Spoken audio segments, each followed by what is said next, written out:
નવસારીમાં એસીબીનો સફળ ટ્રેપ, તલાટી કમ મંત્રી સહિત 2 વ્યક્તિ ₹40,000ની લાંચ લેતા ઝડપાયા। નવસારી જિલ્લાના ચીખલી તાલુકામાં લાંચ રૂશ્વત વિરોધી બ્યુરોએ સફળ ટ્રેપ ગોઠવી તલાટી કમ મંત્રી અને એક પ્રજાજનને ₹40,000ની લાંચ લેતા રંગિયાત ઝડપી પડ્યા। આ કાર્યવાહીથી સરકારી કચેરીમાં ભ્રષ્ટાચાર સામે એસીબીની કડક કામગીરી ફરી એકવાર સામે આવી। મળતી માહિતી મુજબ એક જાગૃત નાગરિકે પોતાની જમીનમાંથી માટી કાઢી અન્ય સ્થળે લઈ જવા માટે જરૂરી એનઓસી મેળવવા ગ્રામ પંચાયત કચેરીમાં અરજી કરી। અરજીના અનુસંધાનમાં એનઓસી નકશોને પેઢીનામું તૈયાર કરી આપવા બદલ તલાવ ચોરો ગ્રામ પંચાયતના તલાટી કમ મંત્રી કમલેશભાઈ ધરમસિંહભાઈ દેસાઈએ ફરિયાદી પાસેથી ₹40,000ની લાંચની માંગણી કરી હતી। ફરિયાદી લાંચ આપવા ઈચ્છતા ન હોવાથી તેમણે એસીબીનો સંપર્ક કરી ફરિયાદ નોંધાવી હતી। ફરિયાદના આધારે એસીબી દ્વારા 18 જૂન 2026ના રોજ ટ્રેપ ગોઠવવામાં આવી હતી।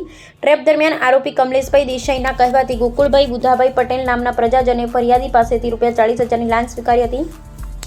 લાંચની રકમ સ્વીકારતા જ એસીબીની બંને ટીમે આરોપીઓને સ્થળ પરથી જ ઝડપી પડ્યા હતા। ટ્રેપ દરમિયાન ₹40,000ની સંપૂર્ણ રકમ પણ કબજે કરવામાં આવી હતી। આ કાર્યવાહી ચીખલી ગ્રામ પંચાયત શોપિંગ સેન્ટર ખાતે આવેલી ઓફિસમાં હાથ ધરવામાં આવી હતી। આ સફળ ટ્રેપ વલસાડ અને ડાંગ એસીબી પોલીસ સ્ટેશનના પોલીસ ઇન્સ્પેક્ટર જે.આર. ગામિત અને તેમની ટીમ દ્વારા કરવામાં આવ્યો હતો। સમગ્ર કામગીરીનું સુપરવિઝન એસીબી સુરત એકમના મદદનીશ નિયામક આર.આર. ચૌધરી કર્યું હતું, જ્યારે વડોદરાના એસીબીના ઇન્ચાર્જ નાયબ નિયામક બી.એમ. પટેલના માર્ગદર્શન હેઠળ કાર્યવાહી હાથ ધરાઈ હતી। એસીબી દ્વારા બંને આરોપીઓ સામે ભ્રષ્ટાચાર નિવારણ કાયદા હેઠળ ગુનો નોંધી વધુ તપાસ શરૂ કરવામાં આવી છે। આ કાર્યવાહી ભ્રષ્ટાચાર વિરુદ્ધ એસીબીના ઝીરો ટોલરન્સ નીતિને વધુ એક ઉદાહરણ બની છે।